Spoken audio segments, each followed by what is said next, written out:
Hey everybody, this is Brad from Johnson Small Engines, better known as the one-hand mechanic. If I can do it, you can too. Working on a John Deere Z335E. We are going to be putting in a starter solenoid. Okay, so tools we need today from right to left. We have the 1/4 inch ratchet that I always use, one hammer, 3/8 inch ratchet, 1/4 inch ratchet, depending on what you like to use, 4-inch extension, 10mm wrench. I have a 13mm deep socket, 10mm deep socket, 10mm shallow socket.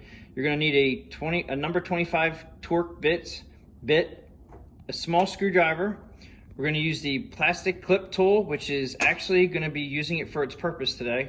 7/16 deep socket. And over here, I want you to see that this is the John Deere solenoid. Here's the part number. It's AUC 15932. This is going to be for what we're going to be using today. Okay, let's get to it. First thing you got to do is take the battery out. And remember when you put the seat up that in the winter time, if you just let this drop and the seat gets real stiff, you could crack the outside covering. So be real careful, be gentle when you put that down like that. All right, we have to take the battery out. We got these nice little covers here, which I kind of like. It's nice, it looks good, but gotta take that cover off. I would just take this cover off while you're here. This is a storage compartment. Take them out of there. We have the battery here. Okay, so these are 10mm here.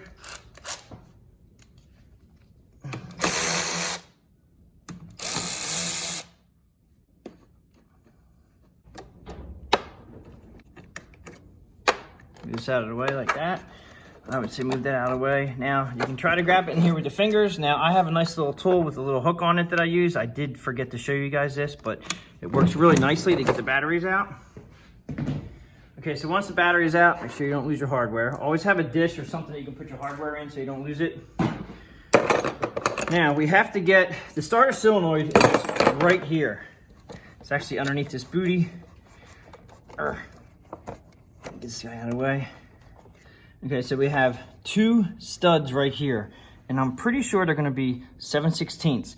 Now, before I remove the solenoid, I'm taking these out because they may be a little bit hard. They may be stuck on there. So I'm gonna undo them before I get into taking the solenoid off the machine itself. So I'm gonna do that right now. Okay, 7/16. All right, so 7/16 does work.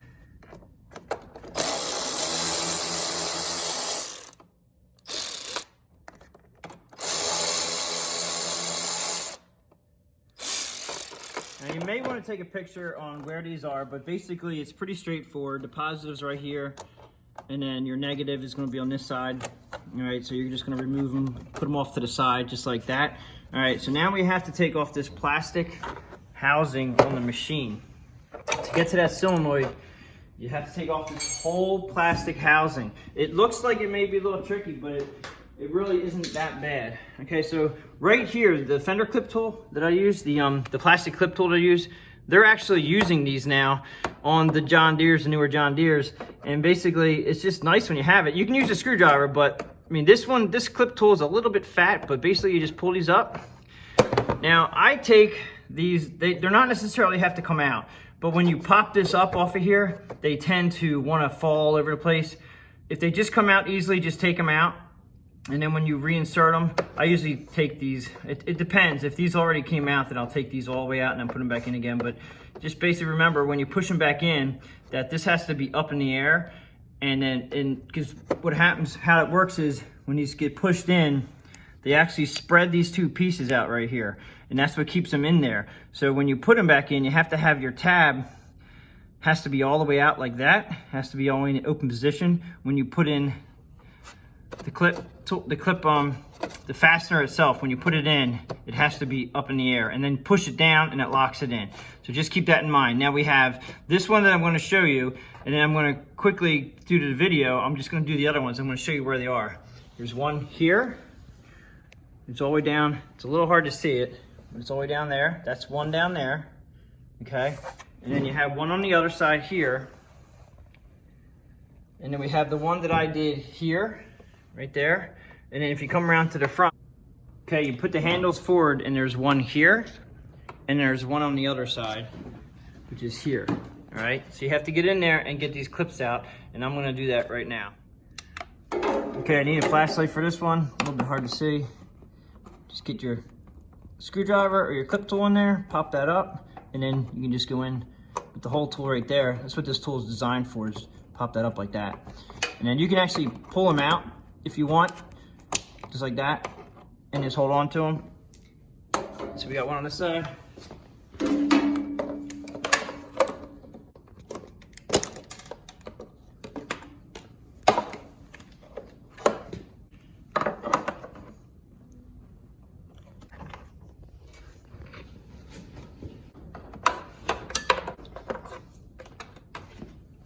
Okay, so now we have to take the seat off,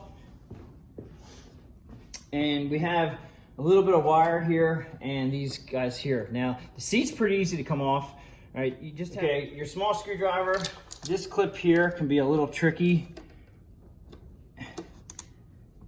It's just a little hard to see how that goes back together again, but it just pops off. All right, just pops. You have to kind of push it out and then up. And that's why the screwdriver usually works pretty well. That's gotta come up.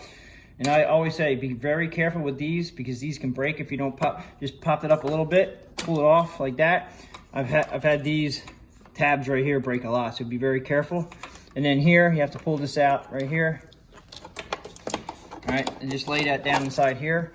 And then the seat has to come off by these guys here. Now, they clip in like that, and then just pull them out. Pull that out. This one's a little bit tighter. Just wiggle and jiggle and they'll come out. And in the seat, I'm just gonna put it down to the side here, but it actually is now off. There's no need to go any further than that. All right, at this point, we should have everything off. We should be able to just pull this up. And it's gonna pop out. Now be careful with all your tabs, your little fasteners. You don't want to lose them. I think I have one that's in here. All right, so that one just popped out and I almost lost that one. So I try to have them all out. This one over here is another one that I just found. This one here, I'm just pulling these all out because I just don't want to lose them. So I'm pulling them all out. All right, and you pop them all up, get it freely. You do have to be careful with the gas cap here.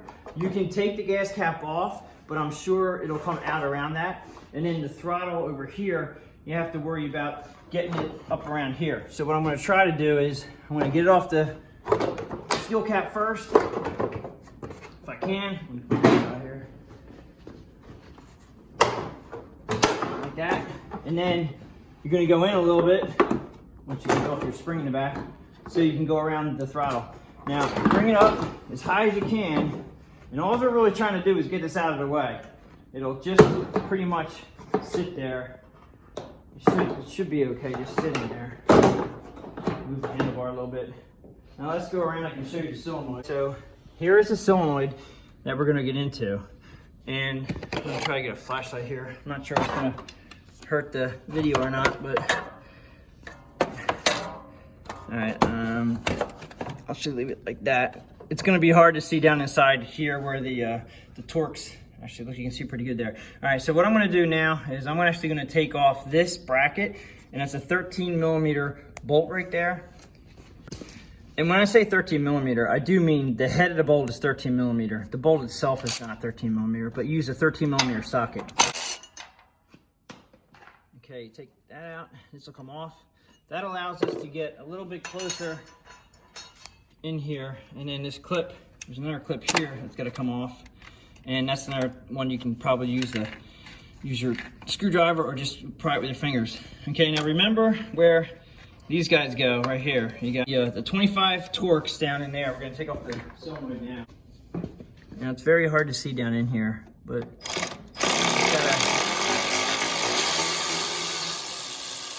find it. And then the other side has one, and it's a little tricky to do with the camera in your way.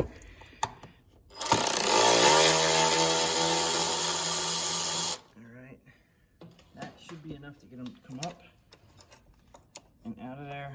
Like I said, don't lose your hardware, pull them up straight. And it looks like these are plastic, these go into plastic, so be real careful. You don't want to over tighten it when you put them back on.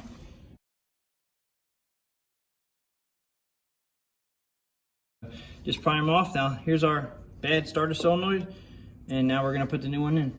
Okay, so here's our solenoid, and it's a very awkward position to put in this, and it's not awkward to put the solenoid in, it's awkward to put the bolts in. So you put your solenoid down in there, and I'll show you a little trick that you can do with a piece of paper towel and your Torx, your 25 Torx.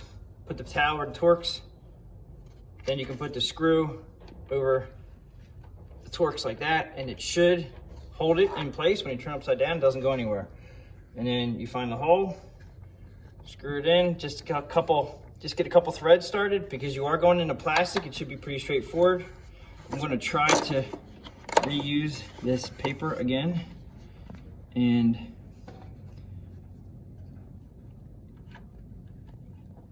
put the other side on. Just try to line it up. This one's a little tricky on this side. Just get a couple threads going. Take out the paper. Be very careful that you do not over tighten this. Now I went down 3/4 of the way on that one. I'm going to go down on the other side now. All right, that's tight, and that's tight. Now, if you remember, we had the white was on the outside or on the left side, and the green is on the inside. And then you have your positive that goes here, and then your positive is going to go on this side, and then the positive for the starter is on this side. Now, what I'm going to do is let's put the wiring harness back together here. There we go. Just make sure they're clipped in. All right, we're going to put the bracket back on, which this bracket goes here to cover that.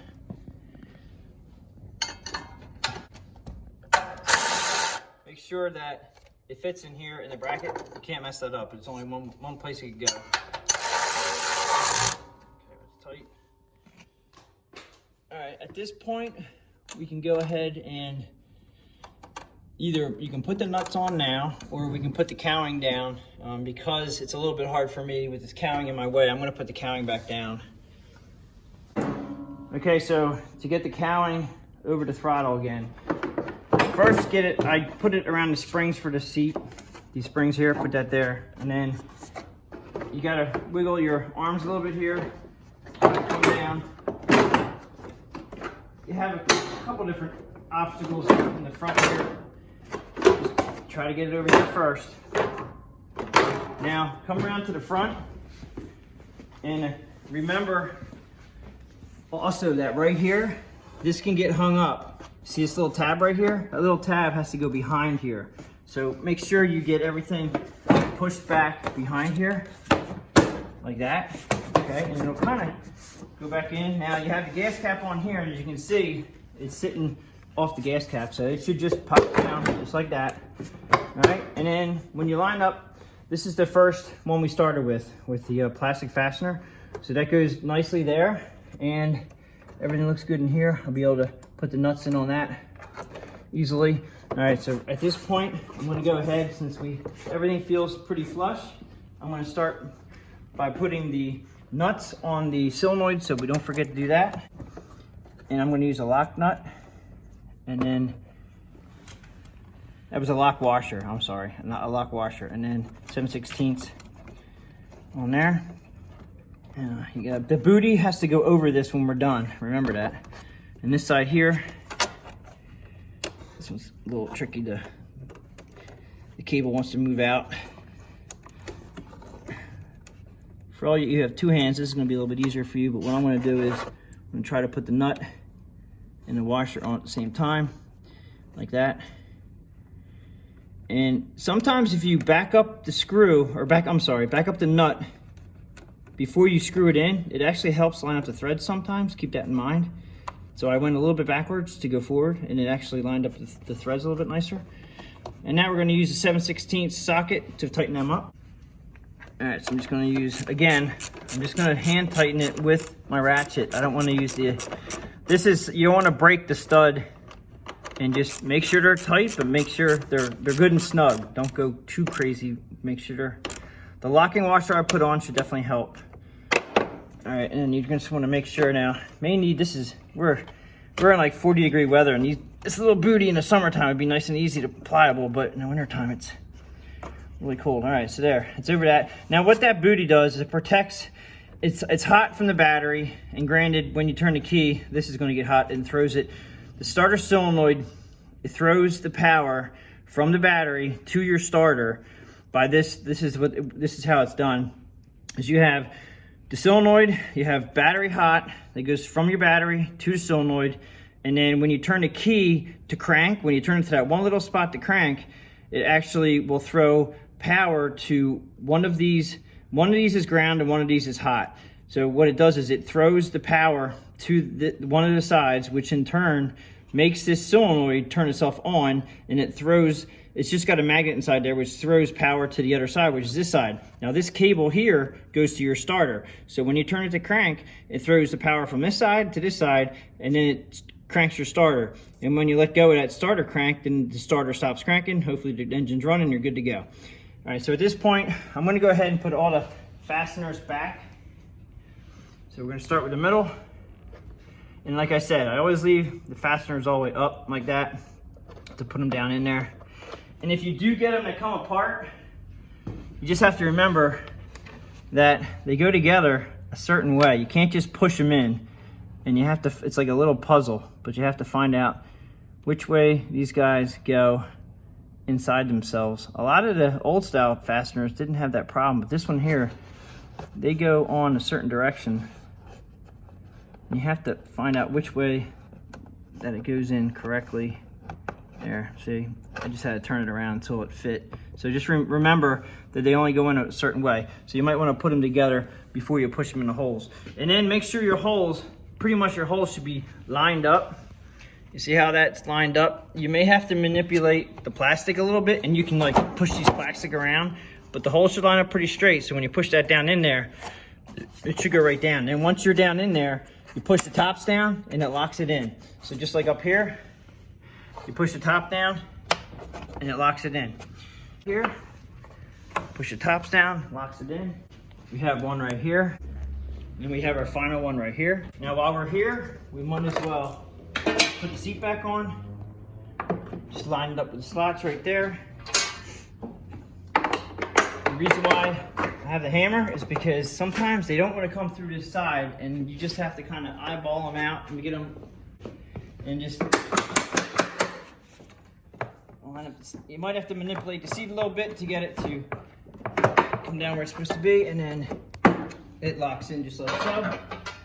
This side here locks in just like that. Put your wire like so. This guy here goes there. Now I'm going to plug this in first, lock that in, and then I'm going to clip this on like that. So we're good there. All right, so next thing to do is put the battery in. Okay, so when you install the battery, don't make the mistake of putting it in wrong. Just make sure your positive right here is going to be right where it was, like right where this bend is. So you want to have the positive on this side, not that side. I'm going to push this out of the way to make it easier to put it in there. Just like so. And you're going to put your nuts and bolts. I'm going to put the positive on first. Negative side. This one's a 10mm socket that's tighten. Tight. Make sure they are tight. We don't want them hand tight, we want them tight. Put the cover back over there. Now at this point I can test to make sure if my solenoid is working, which means that if you put the emergency brake on over here, pull this up, put the brake on, make sure your arms are out. That's in neutral. You should be able to start this machine up in neutral with the parking brake on. Now, the whole point of this operation was we had to replace that starter solenoid. When you turned it to crank, that solenoid inside was not working and it wasn't throwing the juice to the starter. So when I turn this, now I left it on by accident, but when you turn it on, that's just your on position. The next spot is crank. So when I turn this to crank, this should actually crank the motor over. Just like that. If you have a brand new battery and you turn it to crank and you just hear a click, most of the time the solenoid is the problem, as long as you know that the battery is in good condition. Okay, so at this point, we're gonna put the covers back on the battery, and just like this, like that, and this guy goes in here. That's a nice compartment for holding stuff. It goes like that, puts it back over again, and this thing should crank, and should crank up and start. And we can probably do it just the way it is right here. All right, so that pretty much sums it up for how to install a starter solenoid Z335E. I do appreciate everybody watching my videos. Please leave a comment below and give it a thumbs up, and I will catch you guys on the next one.